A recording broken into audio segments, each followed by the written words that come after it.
यहाँ पर पधारे हुए मेरे सभी भाई बहनों को मेरा सलाम और भारत जोड़ो जो राहुल जी का कार्यक्रम है और इसमें लाखों लोग जुड़ रहे हैं और इस कार्यक्रम का उद्घाटन करने का मुझे काम सौंपा गया है, तो मैं इस कार्यक्रम का हैदराबाद में बड़े संतोष के साथ इस कार्यक्रम का उद्घाटन करता हूं।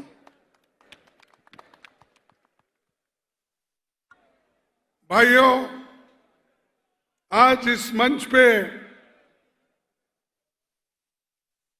बैठे हुए हमारे कांग्रेस पार्टी के भूतपूर्व अध्यक्ष श्री राहुल गांधी जी, केसी वेणुगोपाल जी, रेवंत रेड्डी जी, माणिक टैगोर जी, बट्टी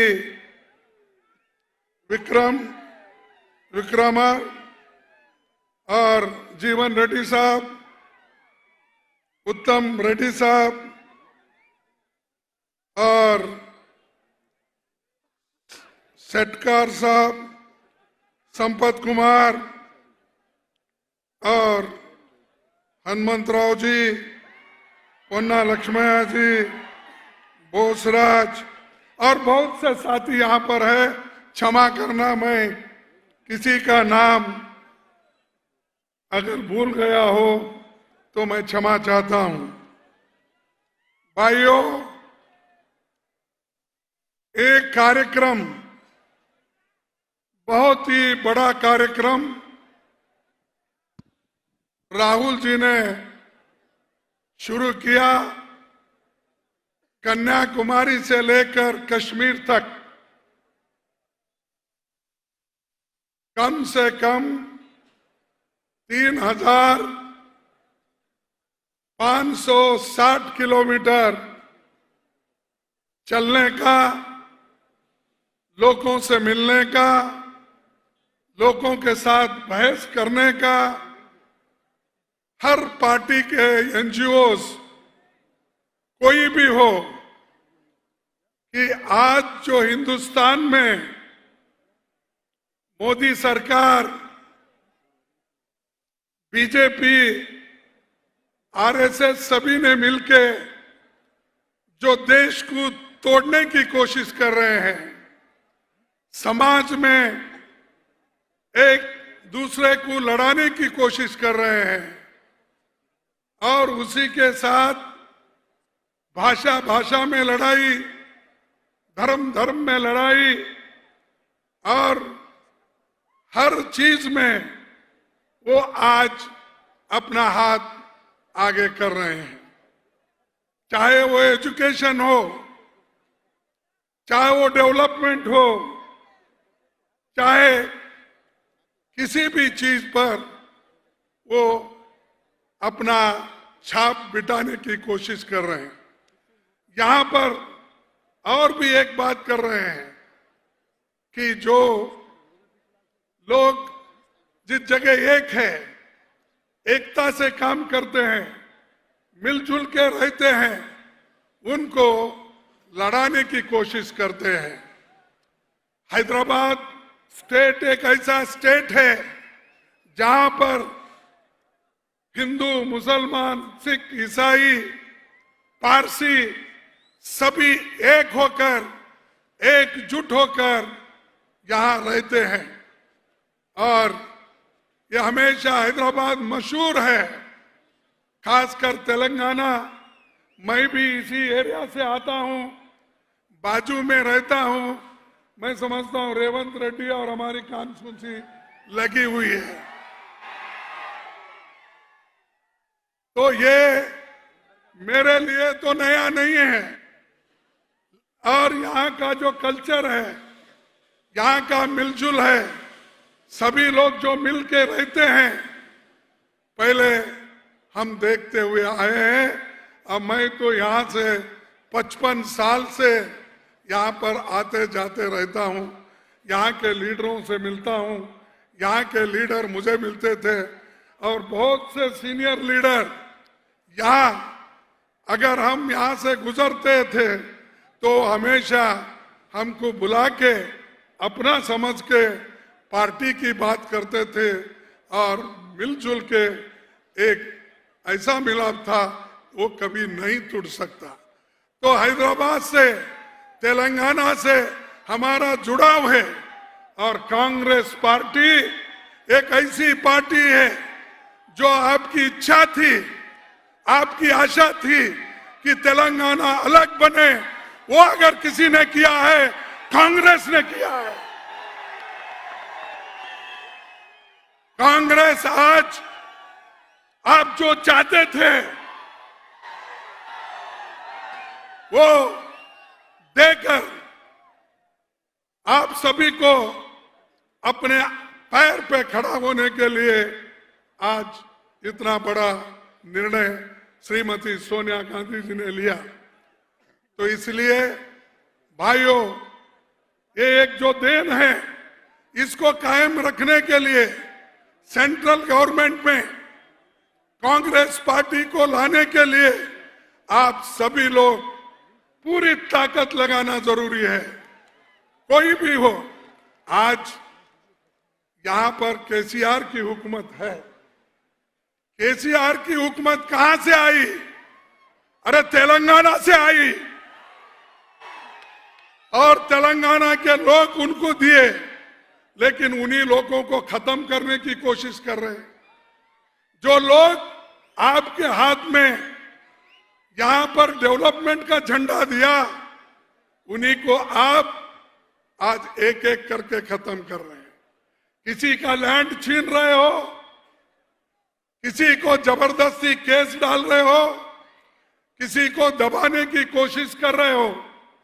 तो मैं यही समझता हूं कि केसीआर में और मोदी में कोई फर्क नहीं है, दोनों एक ही है। क्योंकि हमारे कई बिल जो हम पार्लियामेंट में लाए थे, जरा चुप बैठिए, सुनो, उसके बाद फिर कूदेंगे चुनाव में।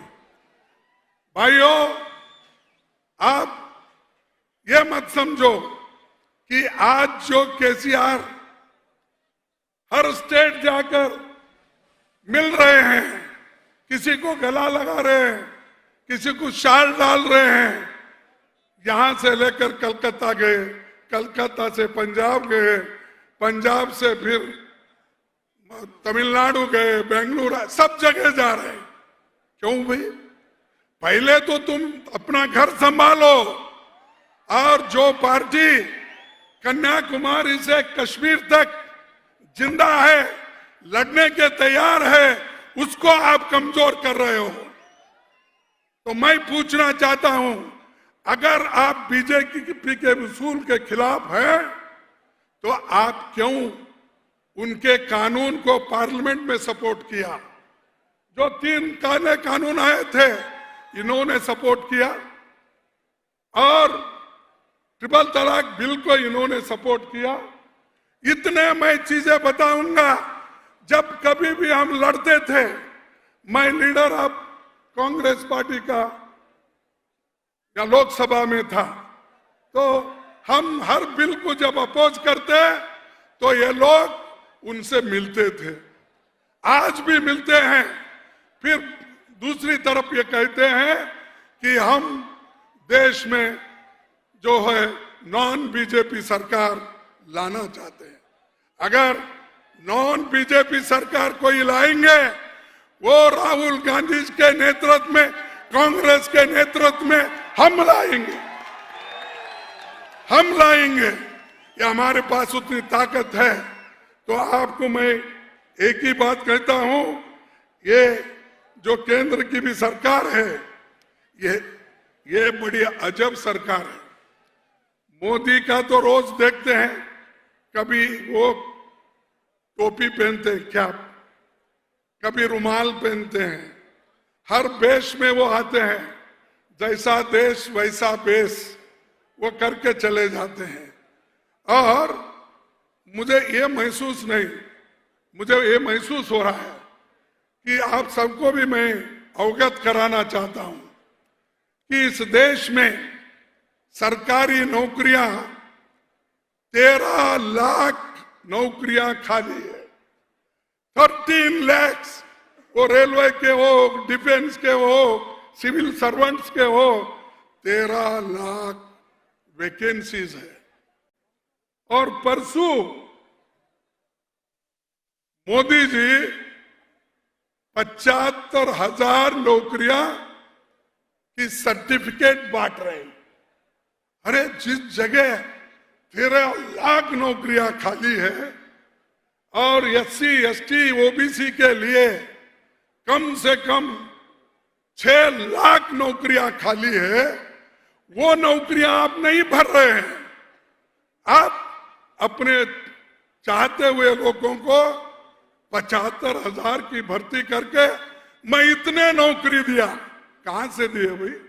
ये तो सरकारी नौकरी है, वो भी 13 लाख है।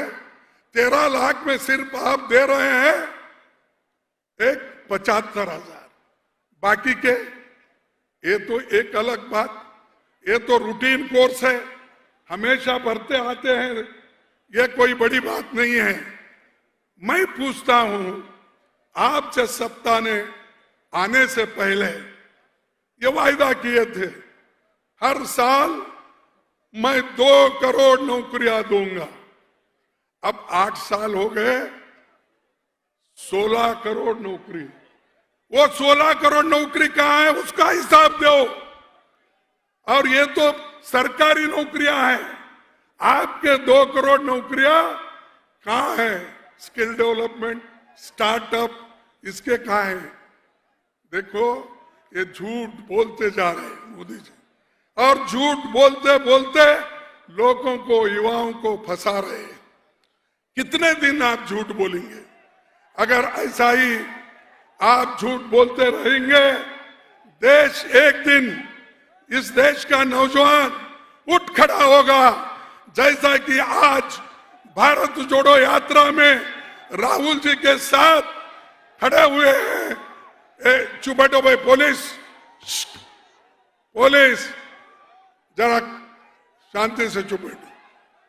तो ये आज इतने नौजवान लोग क्यों आ रहे हैं कि वो जो उन्होंने वायदा किया था उस वायदे के मुताबिक वो चल नहीं पाए, इसीलिए नाखुश होकर अब रोड पे आए हैं लाखों लोग। मैं देखा हूं खुद, मैं कन्याकुमारी में भी इस इनॉग्रल फंक्शन में था, वहां से लेकर हैदराबाद तक और हैदराबाद से लेकर अब मराठवाड़ा तक, मराठवाड़ा से लेकर उड़ीसा तक लोग लाखों की संख्या में जुड़ेंगे और आने वाले 2024 में कांग्रेस पार्टी की सरकार सेंट्रल में आएगी।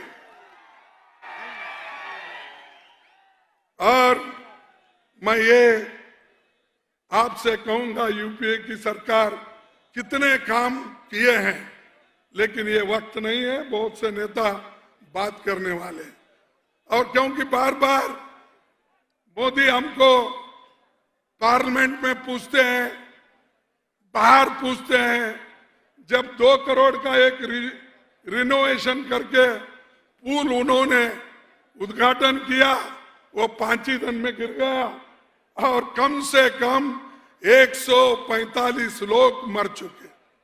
जब यही हादसा बंगाल में हुआ था तो उन्होंने कहा कि यहाँ के लोगों का शाप ही कारण है, इसीलिए वो मर गए। तो मैं पूछना चाहता हूं मोदी साहब, आप तो सिर्फ 2 करोड़ रिपेयर के लिए वो जो पैसे देकर आपने जो पुल को बनवाया था, तो उस पुल पर चढ़ के नौजवान बच्चे और खासकर बूढ़े लोग भी आज 145 लोग अपनी जान खो पाएंगे। तो ये मोदी झूठ बोलते हैं, और झूठ का अगर आप सपोर्ट करते जाएंगे एक दिन देश को तबाह और तंग कर देगा। तो इसलिए दोस्तों, हमारे काम क्या है ये आपके सामने है। वो हमेशा बोलते थे 70 साल में तुमने क्या किया। मैं पार्लियामेंट में उनको बार बार कहता था, अगर 70 साल में हमने कुछ नहीं किया होता, मोदी जी आप प्रधानमंत्री इस देश के नहीं बन सकते थे। आप जो प्रधानमंत्री बने, पंडित जवाहरलाल नेहरू जी इस देश में डेमोक्रेसी को टिकाया, उसका जो बुनियाद है नीचे डाल दिए थे। तो आप वो डेमोक्रेसी को टिकाने का काम हम लोगों ने किया और उसका फायदा आपको मिला। संविधान, इस देश का संविधान डॉक्टर बाबा साहब अंबेडकर, पंडित जवाहरलाल नेहरू, वल्लभ भाई पटेल जी, महात्मा गांधी जी, सभी ने मिलकर यह कहा कि अंबेडकर जी इस संविधान को आप बनाइए। संविधान उन्होंने बनाया, और उस संविधान की रक्षा करने का काम किसने किया? कांग्रेस पार्टी ने किया। इसीलिए उस संविधान के वजह से, उस डेमोक्रेसी के वजह से आज मोदी प्राइम मिनिस्टर बन के घूम रहे हैं हर जगह। एक गुजरात में कम से कम 6 दिन से घूम रहे। एक इलेक्शन में, छोटी सी एक स्टेट का इलेक्शन, और भी जाने वाले हैं। हिमाचल जैसे स्टेट का इलेक्शन घोषणा करते हैं, लेकिन गुजरात का टाइम टेबल नहीं निकलता, क्योंकि ऐसे उनको बहुत से ऐसे पुल का उद्घाटन करना है जो मुरब्बी में गिरे है, वैसे पुल का उनको उद्घाटन करना है। तो इसलिए दोस्तों, मैं आपसे ज्यादा कुछ नहीं कहता। महंगाई तो बढ़ रही है, अनएम्प्लॉयमेंट एक तरफ, महंगाई, पेट्रोल, डीजल, खाने की चीजें, हर चीज, बच्चों के पेंसिल, रबर, ऐसे चीजें भी मोदी ने जो नहीं छोड़ा, सब कुछ जीएसटी लगा दिया। एक तरफ जीएसटी की मार, एक तरफ महंगाई की मार, एक तरफ अनएम्प्लॉयमेंट, और आज 26 करोड़ लोगों का इनकम केवल 10,000 रुपए महीना है। 28 करोड़ लोग जो काम करते हैं, अब उनमें से 26 करोड़ लोगों की आमदनी तो केवल 10,000 रुपए है। तो आप सोचिए, देश आगे बढ़ रहा है या पीछे बढ़ रहा है। जवाहरलाल नेहरू जी ने इसीलिए तो 5 और प्लानिंग लाए थे, लोगों को अनेक कॉलेज बना के दिए, medical college, engineering college, polytechnic, ITI, और हैदराबाद उसका एक सबूत है। जिस जगह हजारों लोग फार्मेसी में और दूसरे इंडस्ट्रीज में, एचएलए में जो काम करते हैं, ये हैदराबाद बना पब्लिक सेक्टर की वजह से। हैदराबाद को बढ़ावा मिला, इकोनॉमी को बढ़ावा मिला, क्योंकि पंडित जवाहरलाल नेहरू जी की सोच जो थी पब्लिक सेक्टर बनाने का, लोगों को नौकरी देने का। ये एक एक बेच के खा रहे हैं। ये तो इतना बेच रहे हैं, पूछो मत, कि मोदी और शाह मिलके ये 2 लोग और इस देश के 2 अमीर लोगों को बेचते जा रहे हैं।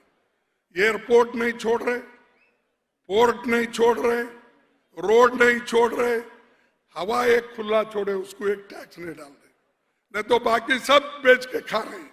अगर मौका मिला, उनको कोई टेक्निक बताया, अगर आदमी जीना है, उसको ऑक्सीजन और हवा होना है, तो उसको कम से कम टैक्स लगाना चाहिए। अगर कहा तो वो भी कर जाएंगे, यानी किसी को नहीं छोड़ा। तो इसलिए ऐसे लोगों को पहले गद्दी से हटाना है। इसके लिए एक होना है, ये छोटी मोटी बातें आप भूल जाओ, कौन क्या दिया, किसको क्या मिला। अरे अगर देश बचा, हम बचे, डेमोक्रेसी बची, संविधान बचा, तो ही सब कुछ मिलने वाला है ना। अगर यही खत्म हुआ तो आपको क्या मिलने वाला? फिर गुलाम बन जाएंगे, फिर चंद लोगों के हाथ में आप रहेंगे। तो इसलिए भाइयों, मैं ज्यादा वक्त आपका न लेते हुए मैं आपसे यही विनती करूंगा, हम मिलजुल के आगे कदम बढ़ाएंगे। और आखिरी एक बात मैं कहता हूं, वक्त को बदलना सीखो, वक्त को बदलना सीखो, मजबूरियों को मत कोसो, मजबूरियों को मत कोसो, वक्त को बदलना सीखो और हर हाल में राहुल जी के साथ चलना सीखो। और मोदी जी वो छोटी उड़ान पे गुरूर करते रहते हैं, लेकिन जो परिंदा अपने लिए आसमान ढूंढता है, लेकिन मोदी छोटे छोटे चीजों पे अपने गुरूर बताते, मैंने ये किया वो किया। तो इसलिए दोस्तों, इसको और मैं आगे न बढ़ाते हुआ इतना ही कहूंगा, हम थोड़ा फंस गए क्योंकि हम सच बोलने वाले लोग जो कुछ करते हैं वो सच बोलते गए, गरीबों के लिए करते गए। सोनिया जी ने फूड सिक्योरिटी एक्ट लाई, कंपल्सरी एजुकेशन एक्ट लाया और मनरेगा जैसा स्कीम लाया। ये किसके लिए? ये गरीबों के लिए। हमने किया, लोगों को उसका फायदा हो रहा है। और ये सच है, लेकिन आज लोग झूठ बहुत बोलते हैं। उसीलिए झूठ बोलकर तो मैं ही भी दरिया पार कर जाता, झूठ बोलकर तो मैं भी दरिया पार कर जाता। डूबो दिया मुझे सच बोलने की आदत से, सच बोलने की आदत से मुझे डुबा दिया। ये झूठ बोलने वालों की सरकार अब आई है। तो इसलिए दोस्तों, आप सच के साथ रहो, जो काम करते हैं उनके साथ रहो, जो लड़ते हैं उनके साथ रहो, डरो मत। सरकार कुछ भी रहने दो, करने दो, लेकिन कांग्रेस पार्टी हमेशा गरीबों के साथ, नौजवानों के साथ, किसानों के साथ, SC/ST के साथ, OBC के साथ, पिछड़े हुए दबे हुए लोगों के साथ हमेशा रही है, रहेगी और युवाओं को भी हमेशा साथ देगी। मैं इतना कहते हुए मेरे 4 शब्दों को समाप्त करता हूं। जय हिंद, जय तेलंगाना। मैं एक स्लोगन दूंगा, आप उसको अपनी आवाज में जोर से मिला देना। जोड़ो जोड़ो भारत जोड़ो। अरे अगर KCR भी सो गया है तो उठना चाहिए, ऐसा जरा जोर से। जोड़ो जोड़ो भारत जोड़ो, जोड़ो जोड़ो भारत जोड़ो। जय हिंद, जय हिंद, जय हिंद, जय हिंद, जय हिंद। जय हिंद। धन्यवाद, आप सबको नमस्कार।